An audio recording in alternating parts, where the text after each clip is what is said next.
अस्सलाम वालेकुम मुअज़्ज़ज़ नाज़रीन, आज आपको ताज़ा तरीन ब्रेकिंग न्यूज़ से आगाह करते चलें कि हेटी में ज़लज़ला, हलाकों की तादाद 1300 हो गई।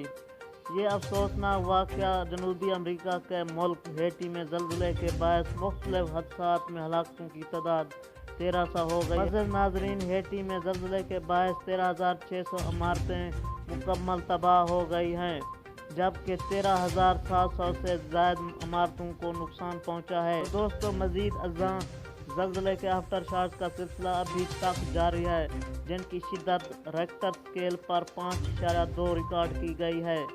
हेटी के वज़ीर आज़म ने मुल्क भर में एक माह के लिए इमरजेंसी नाफिज करते हुए ऐलान किया है कि तमाम दस्तयाब हुकूमती वसाइल का इस्तेमाल करते हुए इमदादी कामों में तेज़ी लाई जाए। वाज़ेह है कि हेटी में गुज़िश्ता रोज़ 7.2 शिद्दत का ज़लज़ला आया था। तो नाज़रीन, इस तरह की मज़ीद वीडियो जानने के लिए प्लीज़ मेरे चैनल को सब्सक्राइब कर दें, घंटी के निशान को दबाना मत भूलें ताकि हर नई आने वाली वीडियो की अपडेट आप तक पहुँचती रहे।